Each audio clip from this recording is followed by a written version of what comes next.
Coachcast, seu conteúdo número 1 de marketing e gestão na web. Coachcast, no spin-off de tecnologia. E eu fiz uma abertura diferente aqui hoje para contextualizar a chegada do nosso querido amigo, nosso convidado especial de hoje.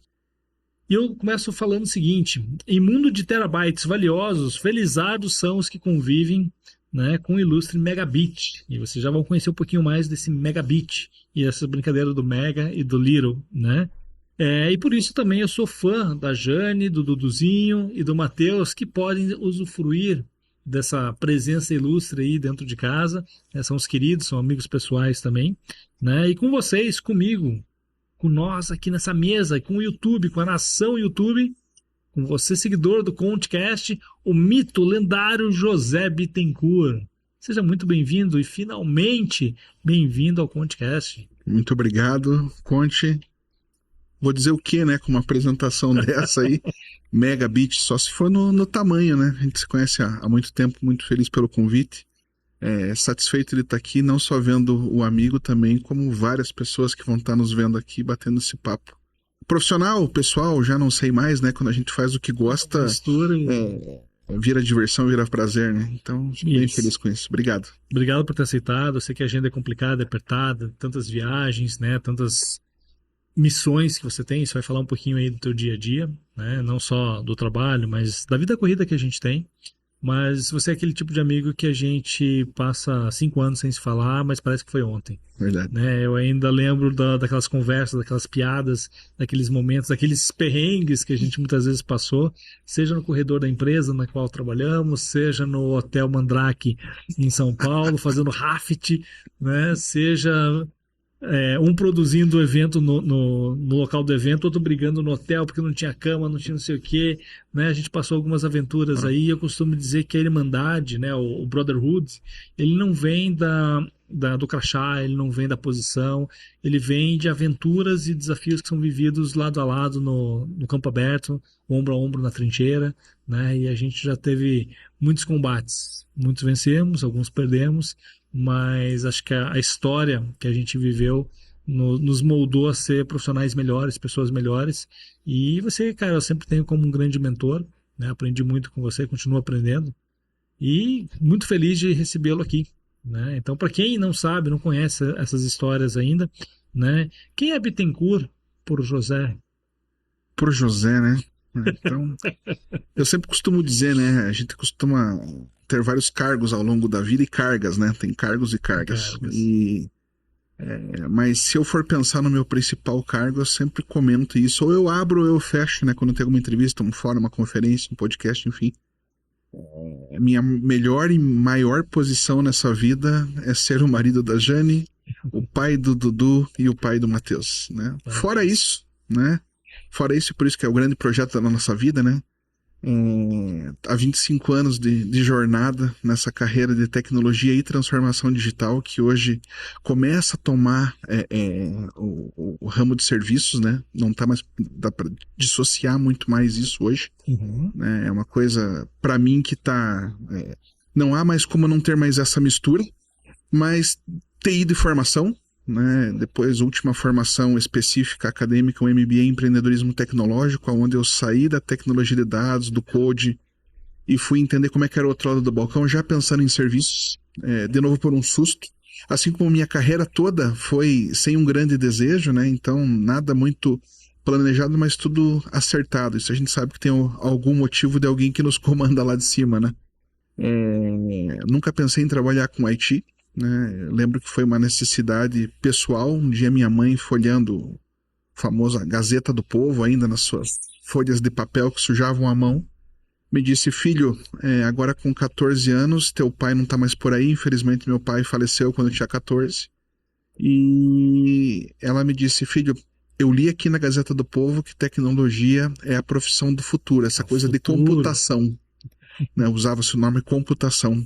E é um jeito, de repente, você estudar com esse restinho de dinheiro que ficou aqui, pra gente recomeçar a vida e, quem sabe, você ajudar a mãe aqui a começar a trabalhar logo. E eu topei, né? Eu queria ser médico. Meu sonho era ser médico pediatra, né? Inspirado, né, por familiares, enfim. E daqui a pouco eu falei, poxa, vou ter que ajudar. Então começou uma missão aí. E eu não sabia que com 14 anos para 15 eu estava começando o processo que hoje chamam, né, a servitização na minha vida, né? Já Uhum. estava começando ali. E depois, com o tempo, né, prestando serviço, com 16 para 17 anos já tinha meu primeiro CNPJ, e começando a prestar serviço de manutenção de redes. Aí começa a história, né? Eu sempre brinco que é 1900 e eu tinha cabelo, né?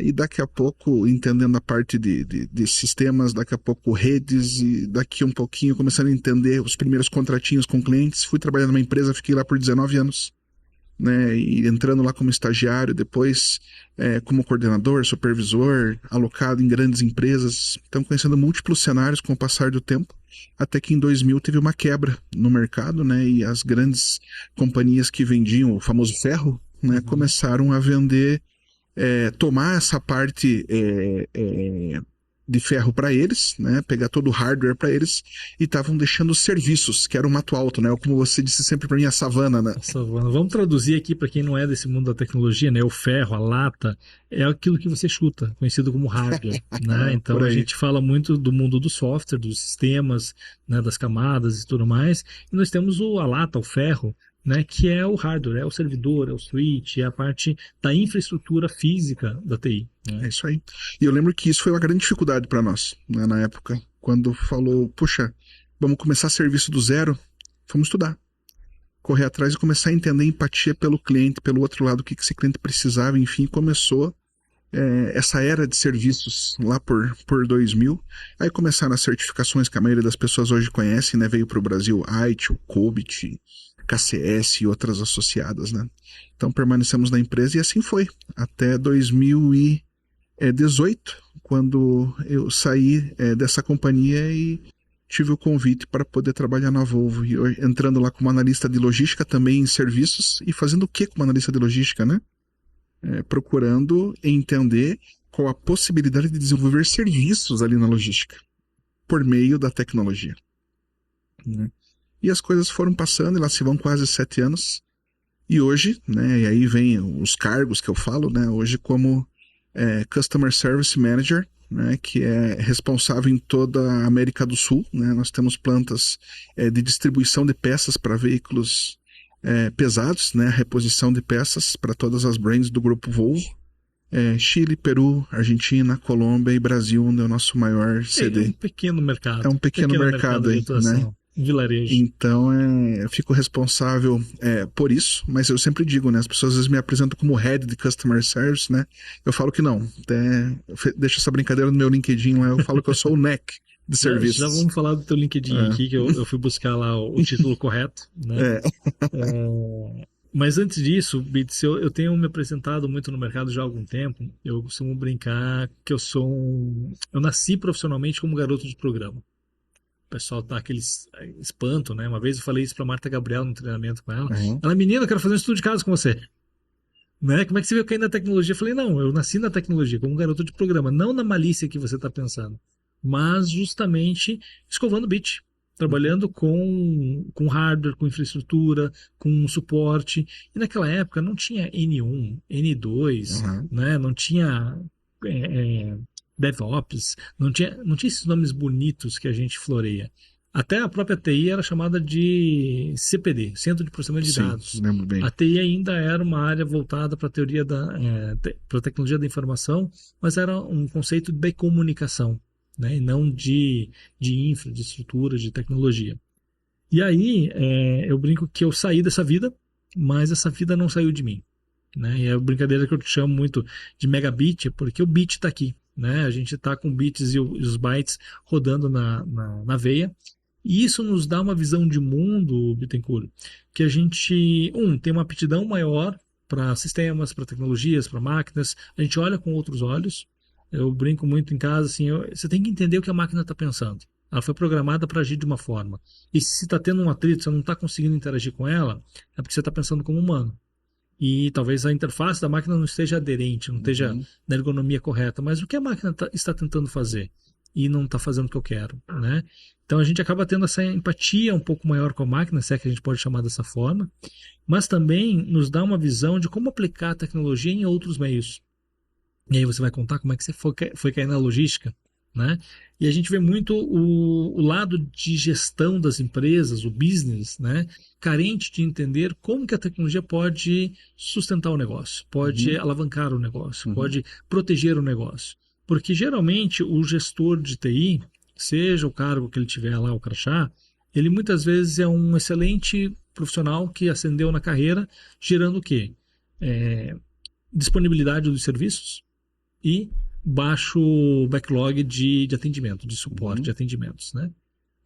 Mas será que ele está pensando no negócio? Não, ele não é uma pessoa de negócio, ele é uma pessoa de tecnologia.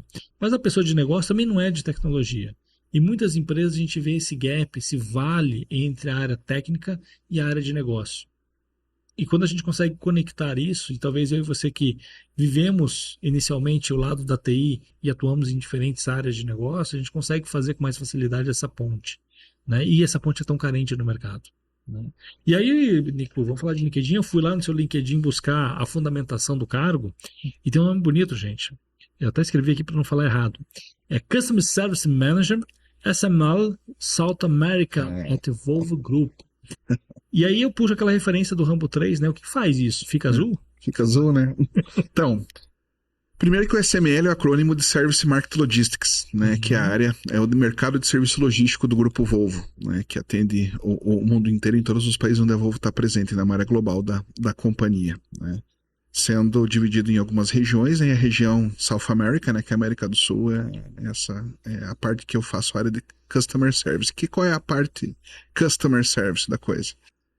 Nós temos duas camadas de clientes, né? Existe o cliente da marca, efetivamente, que é o frotista, o caminhoneiro, que compra, né, os nossos veículos, né? E dentro do serviço logístico, nós também, além de entregarmos peças diretamente para alguns clientes diretos, nós também entregamos peças de reposição aos nossos grupos concessionários. Os dealers. Todos os dealers, né? Então é uma outra camada de primeiros clientes que nós temos do nosso serviço logístico. E esse era o gap, né? Quando eu recebi o convite para poder estar participando de um processo e entrar dentro da Volvo, me disseram, nós precisamos colocar serviços aqui, né? O vice-presidente que estava na época tinha uma visão muito clara. Ele disse, nós somos Market Logistics, mas para ser Service Market Logistics, o dealer tem que reconhecer esse serviço, o cliente tem que reconhecer esse serviço. E para você ter ideia, eu preciso ter uma estrutura clássica aqui de atendimento e que eu vejo isso muito no que eu já estudei, que a tecnologia usa, ITIL, COBIT, colocar essa estrutura de Service Support para dentro aqui da logística. É como se fosse criar um Service Center ou um Help Desk, só que ao invés de trabalhar com hardware e software, eu vou estar trabalhando com as peças dentro do meu estoque. É possível? Eu sei que é. E vai ser mais possível se você puder trabalhar com a gente, né? E assim começou a história. Fui levantar os processos, entrei como analista lá e, como eu falei agora há pouco, né, as coisas foram acontecendo, né? Passei pela área de projects também, fui project manager, depois gerente da área de projects para a América do Sul também, conhecendo mais profundamente até o vocabulário logístico, né? E as inúmeras siglas que a Volvo tem, né? É um mundo totalmente à parte. E fazendo justamente isso que você comentou. Na verdade, nós nos tornamos grandes tradutores, Conte.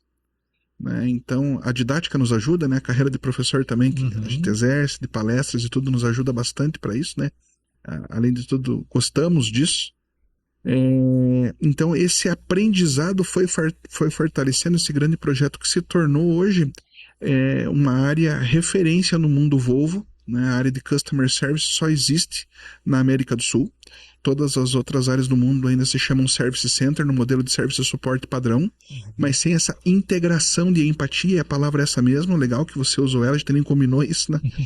A palavra empatia com o dealer, saber o que ele precisa e tudo mais, e isso moderar todo o nosso nível de satisfação e o nosso portfólio de serviços, até né? para poder se antecipar. Exatamente. E eu comecei ainda em tempos de vovô garoto, trabalhando com TI no Tribunal de Contas, né?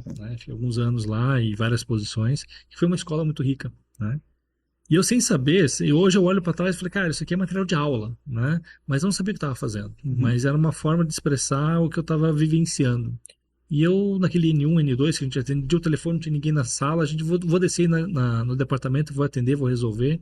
E tinha um quadro, os garotos da TI, né? Onde a gente colocava os departamentos para ter o mínimo de gestão, onde é que está essa molecada andando, voando pela empresa, né? E a gente colocava as siglas do departamento ali no quadro branco. E quando eu voltava de um atendimento que assim era muito cabeludo, era uma situação muito... às vezes o problema não era sério, mas o impacto ele era crítico, né?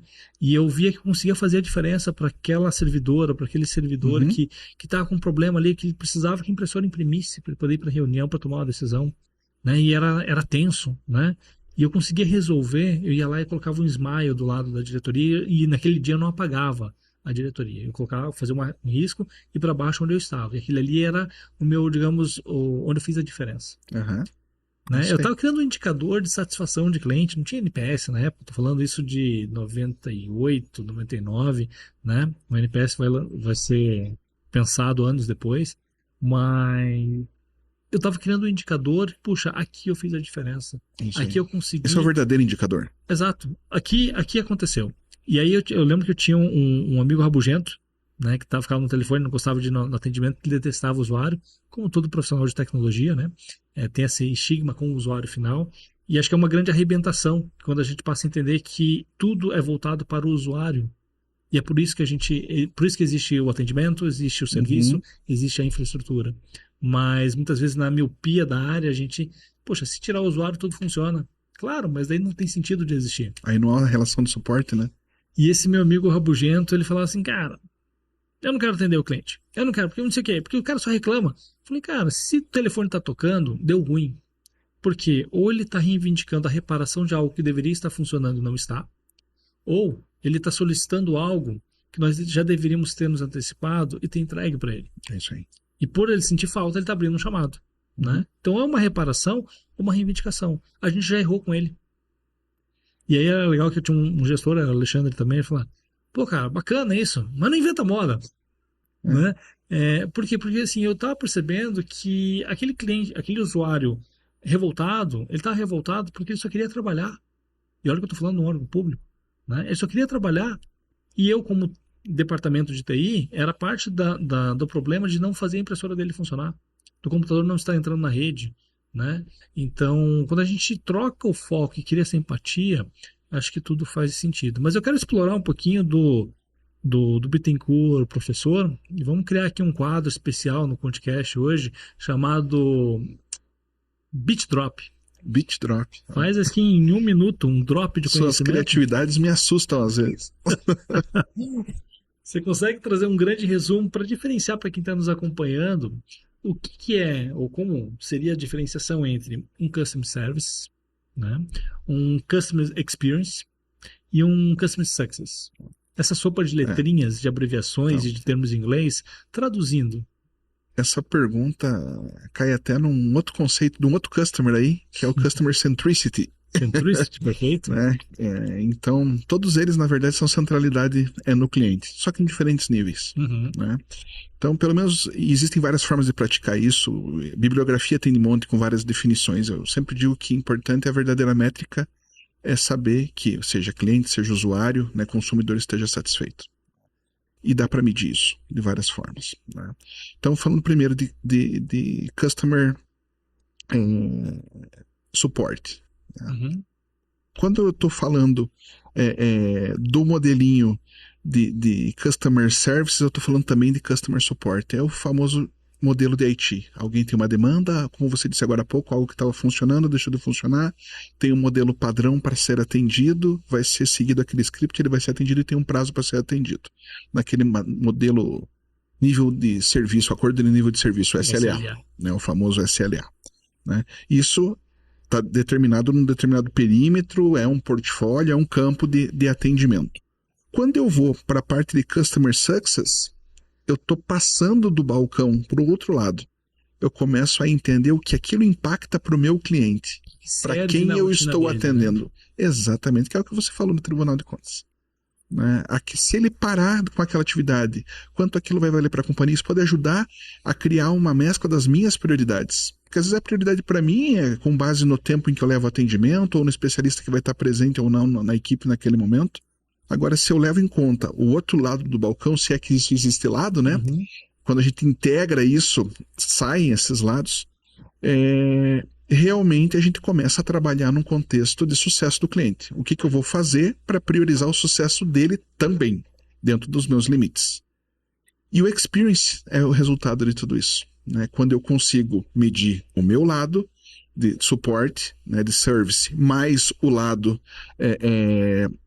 específico, né, da parte de sucesso desse cliente, como que eu vou transformar isso e medir isso para tornar a experiência e colocar isso dentro de uma jornada. A partir do momento em que eu tenho uma jornada, eu sei se naquele momento do atendimento, onde eu coloco todos os pontos de contato que ele tem comigo, eu tenho que fazer um ajuste na minha área de services, né, ou tenho que fazer na minha área de success. Né, eu vou ter que fazer esse ajuste. Então são perímetros, mas que compõem toda uma diferença na centralidade do cliente, né, que está muito hoje colocado em voga aí no mercado. Centralidade do cliente, customer centricity, customer centric, né? Como eu digo, a verdadeira métrica não é olhar um número e ver se ele está verde ou vermelho, né? Tem o falso KPI. A gente tem que olhar realmente tendo contato. Eu sempre falo para as minhas equipes. De novo, quem vai assistir da minha equipe aqui com certeza vai falar de novo, ele vai falar isso, sim, porque é que nem xarope. Por favor, tem que tomar várias vezes até dar efeito. Exato. Né? Eu tenho uma frase, até coloquei num livro que publiquei ano passado, que contato gera contexto e contexto gera conveniência. Então, se a gente esquecer a maioria das metodologias, ou pelo menos não esquecer ou priorizar uma que a maioria de nós teve o grande dom de receber, que são os 5 sentidos, a gente resolve muita coisa. Uhum. Né? Então tem que fazer, como dizem lá na fábrica, o Gemba, tem que fazer a visita em loco, como falam nas outras áreas que não são da indústria. Né? Tem que ir lá, ou ir para a savana, como você fala, conversar, onde ver, as coisas acontecem, tocar, né? conversar, ouvir, entender, sentir o cheiro das coisas. Né? Então, contato gera contexto, contexto conveniência. E conveniência, sim, vai gerar um serviço. E aí eu vou ter certeza que, com base numa conveniência bem estabelecida, eu estou atendendo ou não um cliente meu. Muito legal. E você fez a citação do livro, né? Tá aqui, gente. Jornada ESM. Entenda como a evolução do ITSM potencializa o valor entregue aos clientes. Então, mais uma vez, os clientes sendo o foco da atenção. E você falou bastante aí do Customer Centricity, né? Uhum. E esse, curiosamente, a gente não combinou aqui, tá? Então, isso é sintonia de anos de trabalho junto, de amizade, porque no Drones e Dinossauros 2, que você que provavelmente já me acompanha, deve estar acompanhando o lançamento, o movimento que a gente está fazendo, onde no Drones e Dinossauros 2, que está aqui, o Beats é um dos contemplados aí com a obra, eu falo justamente sobre a centralidade humana, né, como um alvorecer para novos horizontes. Para a gente poder ir para o futuro, para a gente poder fazer essa jornada, eu preciso estar não apenas focado no cliente, ou foco do cliente, aquela, né, para onde o cliente está olhando, mas de fato colocar o cliente, e não só o cliente, né, porque a gente tem vários players aqui, vários clientes, os colaboradores, os parceiros, os fornecedores, o cliente que nos compra, né, então todos esses stakeholders, palavras dos anos 90, bonita, no centro da estratégia. Mas o que é colocar no centro da estratégia, Beats? Como que a gente cria propósito, a gente cria valor para o serviço, para o negócio, para a empresa, colocando as pessoas no centro dessa estratégia? Tem 2 grandes parceiros, né, que eu comento até não só na Volvo, como isso acontece também na universidade, nos congressos que a gente participa, né? São 2 áreas super importantes e que a gente normalmente acaba não trazendo porque só departamentaliza as coisas, né? Trabalhar sempre com o pessoal que está envolvido com a inovação e o pessoal da comunicação. Eu posso fazer 1 milhão de coisas no departamento, 1 milhão de coisas. Se eu não provar que eu estou inovando e não divulgar isso por um canal correto, isso não chegar ao meu cliente, ele não vai reconhecer. É como você disse, né? A maioria das pessoas que estão focadas só em service support, né? Só em customer service do ponto de vista do suporte, simplesmente tá pensando em quando é que vai dar problema, o famoso pau, quando é que vai dar pau e ele vai me ligar. A diferença é não, quando que eu tô presente lá quando tá funcionando. E para evitar que o pau aconteça? Eu preciso de contexto. E daí vem a velha tríade minha, né? Do contato, contexto, conveniência, né? Eu preciso ser conveniente, né? E preciso que o portfólio seja conveniente para esse cliente. Né? Ô, Beats, você estava lá que eu sei, né? Eu sei que trabalhou no mundo das BBS. Sim, né? Fui operador de BBS. Gestor de canal, gente, foi longe agora. Altas aventuras, né? Altas. Nickname, quem nunca teve o seu, né? Opa! No outro podcast que a gente teve de tecnologia aqui, a gente falou muito sobre segurança da informação, Uhum. falamos sobre bugs, sobre ameaças, né? E a gente inevitavelmente veio falar um pouco sobre o bug do milênio. Uhum. E o bug do milênio acho que é um excelente exemplo para isso que você está falando. Não é esperar dar pau. Uhum. O pau do bug do milênio aconteceu na década de 60, 70, quando a programação muito limitada usou 2 dígitos para fazer a datação Sim. dos sistemas. E uma geração jogou para outra, foi embarrigando, até que um dia esse 00 virava 1900. Sim. Né? Então era por ser uma coisa tão boba, tão simples, mas que tinha um impacto muito crítico, muito importante. Uhum. E nessa época eu estava lá no Tribunal de Contas, nessa escola de TI, onde a gente, por 2 anos, a gente trabalhou em simulações, em atualizações, uma série de coisas, e a careca começou a nascer mais ou menos ali. Né? Eu brinco que a careca não é só estilo, né? Ela vem aí de alguns perrengues, e eu fui perdendo tufos em momentos diferentes. E quando, eu lembro até hoje, eu não lembro do Réveillon do ano passado, mas eu lembro de 99 para 2000, que não foi a virada do milênio, porque não existiu o ano zero, né? Vale lembrar isso, mas que ia ser o grande crash. Uhum. Eu estava com um computador, com celular, com tudo que tinha relógio ao redor, taça de espumante na mão, olhando para ver o que ia acontecer. E frustrantemente, ou brilhantemente, não aconteceu nada. Uhum. Por quê? Porque o bug aconteceu antes. O bug aconteceu naquele sábado que a gente fez maratona e criou 3 ambientes diferentes para dar pau, para a gente resolver o pau depois de resolvido e para evitar que o pau acontecesse.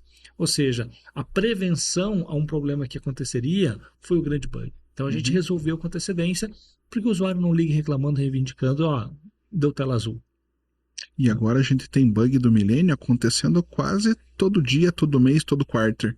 Só que ao invés de ter um calendário para olhar, a gente pode olhar para os dados, que pouca gente está utilizando. Exato. Né? Os os dados de tendência, os dados de uso, as estatísticas do próprio central de atendimento. Né? Então esse é o modelo que a gente vem desmistificando lá e trabalhando cada vez mais com essa ciência de dados. Né? Porque além de ter um cara, não digo que sou ex-IT porque continuo IT, mas sai da gente, né? Passamos a ter dentro da logística também profissionais de ciência de dados. Antes, se não tivesse logística no nome, não estava lá. Então, essa ambidestria dos profissionais cada vez está fazendo cada vez mais sentido dentro do mercado. O papel da tecnologia nesse mundo da logística? Uhum. Você caiu nesse mundo da logística, aprendeu a falar esse linguajar próprio, mas como que a tecnologia contribui para a performance desse ambiente? Desde que o processo esteja bem estabelecido, vai trabalhar super bem. Eu sempre digo, a tecnologia pode ser acelerador de resultados como de caos também. Né? A gente já te falei isso muitos anos atrás, né? A gente já trabalha... Eu lembro bem aí na época lá de 2001, 2002, quando todo mundo falou, agora acabou os problemas, vamos ter 5.000 anos que vem o próximo bug do milênio, que sabe Deus quando vai ser. Eu falei, gente, agora é a hora que começa o trabalho. A gente vai começar a entender outras tendências. Né? Nós estamos trabalhando com 4 casas no ano, é só isso que os sistemas migraram, mas tem outras situações históricas que vão ser mexidas, né? Então antever, como você falou, é um dos cenários que a gente quer muito na logística, né? A nossa ideia é surpreender, né? Nós temos um modelo de entrega estimada. Nossas peças, imagine, peça de caminhão, ônibus, máquinas de construção, são peças enormes, eu não consigo colocar num furgãozinho de um dealer de pequeno, né? Eu não consigo entregar assim do dia para a noite, né? Então o que a gente faz? Nós temos que programar o tempo estimado de entrega, que a gente chama de ETA, né? O Estimated Time Arrival, né? E a gente quer renovar ele cada vez mais o quanto antes. Só que quem trabalha com manutenção sabe, não adianta também entregar muito antes, porque eu tenho preparo de oficina, então tem que ser no momento exato, né? Então, e aí o Lean ajuda muito nisso, o conceito exatamente, de você ser enxuto, de você ser preciso. A logística, por definição, a gente vai buscar isso lá no âmbito militar, das estratégias militares, ela visa o quê? Alta produtividade, alta eficiência. Então eu te digo, talvez não só para logística, para qualquer mercado. Por isso até quando eu falo de ESM, né, que é o Enterprise Service Management, é o modelo do ITSM da IT colocado para qualquer área de negócio. Né? Então, por isso que é relevante e importante. né, tocar muito nesse assunto e as pessoas entenderem que esse tradutor que a gente começou no nosso bate-papo aqui, hoje tem um nome comercial, né, para sistemas, mas ainda faltam autores para poder colocar isso no ar, né? Então, Sim. estamos nessa jornada. E a gente entra na pessoas, né? Então você bem colocou que a tecnologia ela pode ser uma grande catalisadora para o bem ou para o caos ou para o mal, né? Então ela precisa de processo para poder conduzir a ferramenta, a tecnologia. E eu coloco um antecessor, né, que impacta essa relação de processo-tecnologia, como as pessoas. Então, se você não tem pessoas querendo fazer mais ou querendo fazer melhor na sua empresa, não adianta você ter bons processos. Uhum. Porque o processo vai instrumentalizar o profissional que queira fazer mais, que queira fazer melhor. Para fazer mais, dentro das minhas limitações, eu preciso ser mais eficiente. Para eu fazer melhor, eu tenho que trazer excelência, né? Então, primeiro de tudo, nasce nas pessoas, e por isso, talvez, ou não por acaso, as pessoas devam estar no centro da estratégia para serem não apenas convencidas, mas estimuladas a quererem fazer mais, fazer melhor na sua atividade, onde vai requerer ter processos mais eficientes. E aí você aplica um processo, versão 2, versão 3, você azeita isso, está funcionando, agora a gente vem com a tecnologia. E tecnologia, por definição, é instrumental, é ferramenta. Aí eu venho com a ferramenta que vai potencializar, vai catalisar o resultado desse processo de pessoas querendo fazer mais e melhor. Porque senão a gente acaba sendo muito bom em fazer com alta velocidade, com alta produtividade, com grande excelência, algo que não deveria ser feito. Exatamente, eu tô acelerando um problema e depois fica incontrolável. Quando eu tenho um robô multiplicando um erro, aí não há um humano que pare. E aí o Autobot virou um Decepticon. É por aí mesmo. Por isso que eu gosto de empacotar e chamar de serviço, sabe, Conte? Empacotar e chamar de serviço, né? Até eu tive a oportunidade no passado de conhecer o Ron Kaufman, que é um autor de um livro, é um best-seller super legal. E ele fala do uplifting services, né?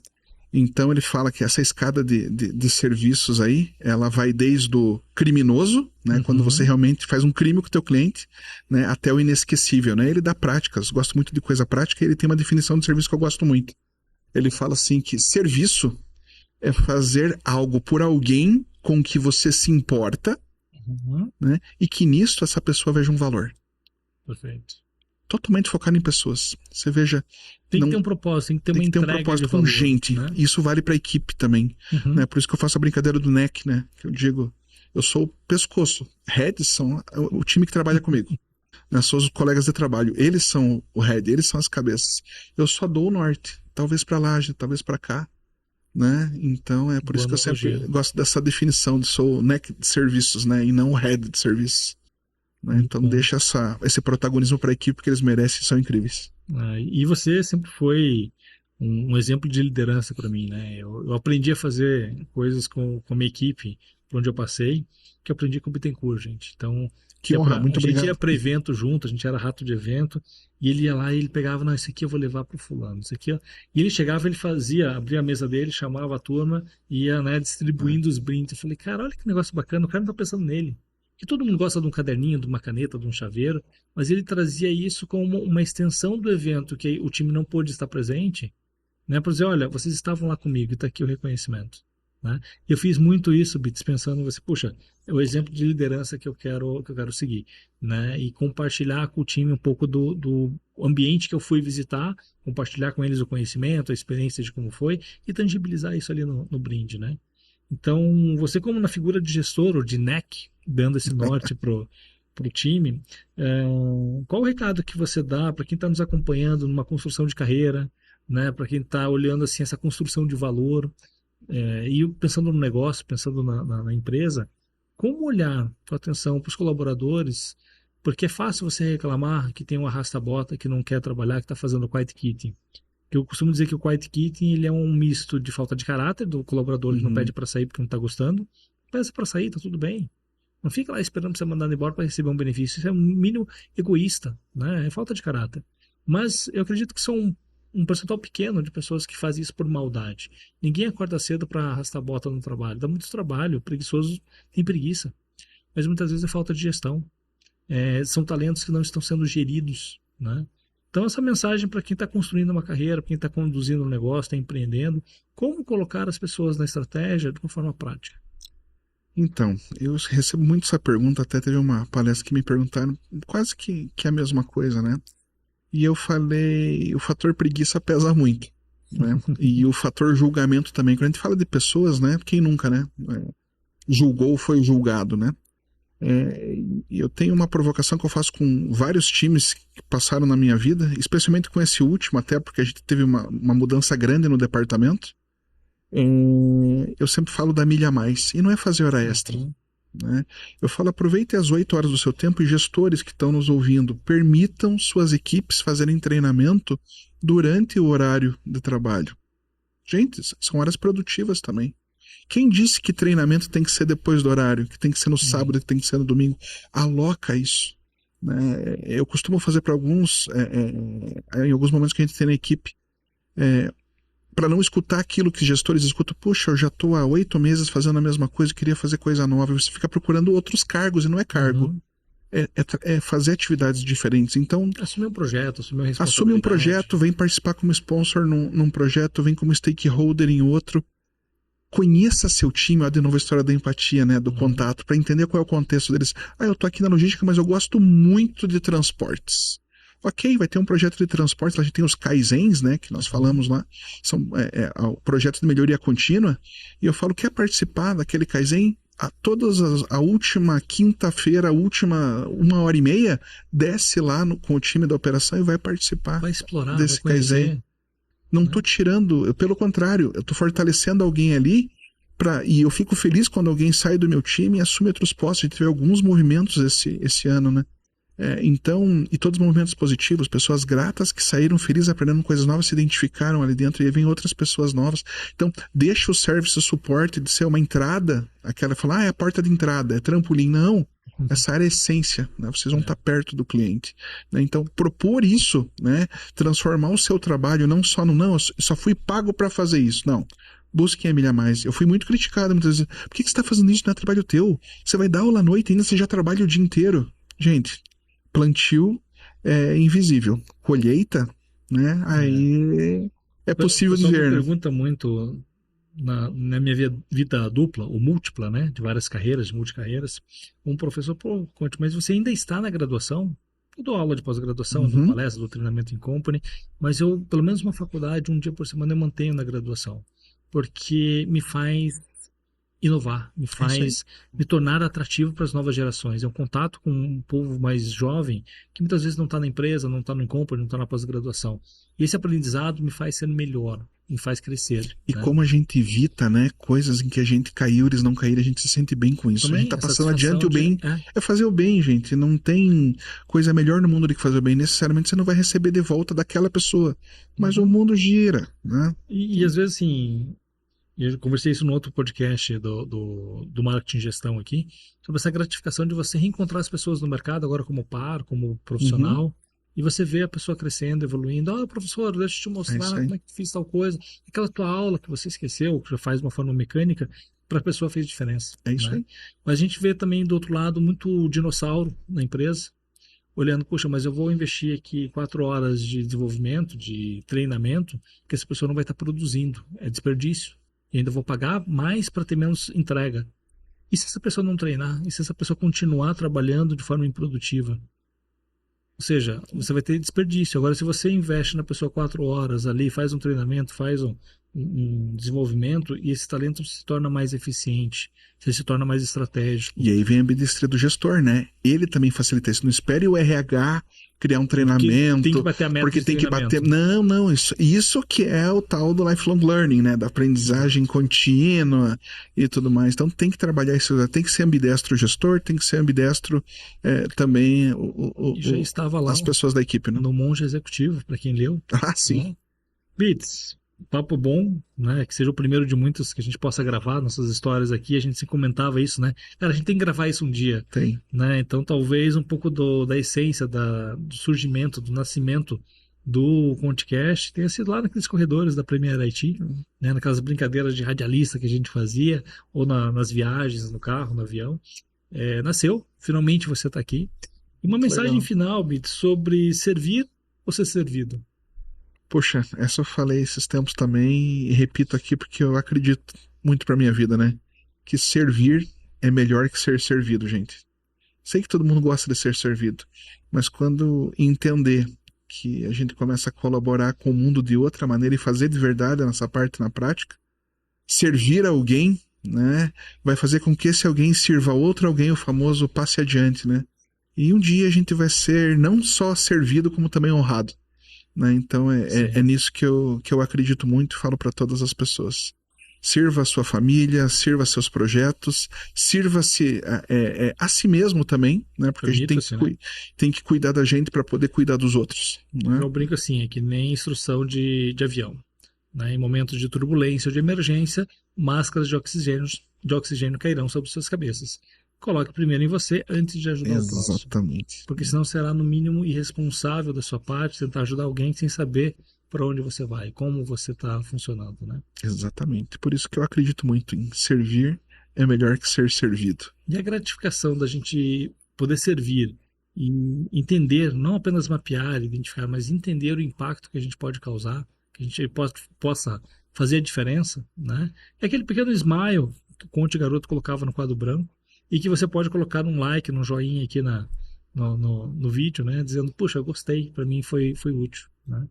Para quem quiser conhecer mais do Bittencourt, mais da área de serviços da Volvo, como te procura, quais são as referências, o que você passa para o pessoal? Dá para buscar pelo livro, pela Jornada SM. Onde tá vendo? Vão aparecer Amazon, Google Books.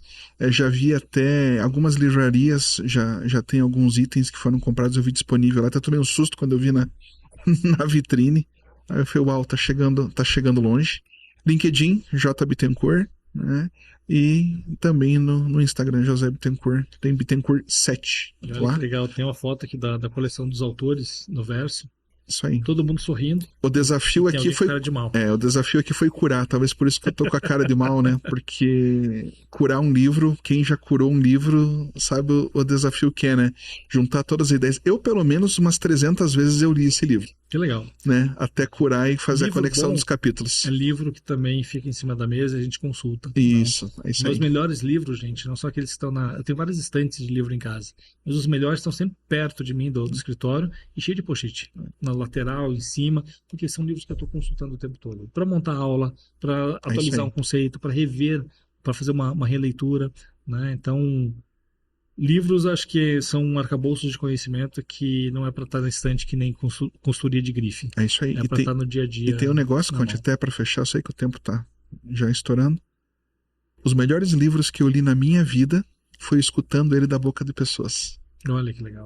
O livro da vida. Então é contexto, gente. Converse com as pessoas. Então, às vezes, não me encontrou na rede social, eu respondo, demora um pouquinho, mas eu respondo todo mundo. Não deixo de responder. E claro, encontrou alguém que me conhece? Sabe do Bittencourt? Gente, tomar café é melhor que LinkedIn. Verdade. Fazer um churrasquinho é melhor que Instagram, né? Então acho que é por aí que a gente tem que resgatar, né, o ser humano nessa história toda, independente da tecnologia. Perfeito. Né? Eu acho que isso tá acontecendo, a gente não tá vendo, né? A alegria tá nas pequenas distrações da vida e a gente não tá percebendo porque tá distraído. Como diz aquela música, né? Melhores coisas da vida não são sobre coisas, são sobre pessoas. Exatamente. Tô com essa e não abro, Conte. Obrigado. Obrigado mais uma vez pela disposição, pela disponibilidade, pela entrega de valor. Mais uma vez, aqui com vocês, o ConteCast, seu conteúdo número 1 de marketing e gestão na web, na versão tecnologia.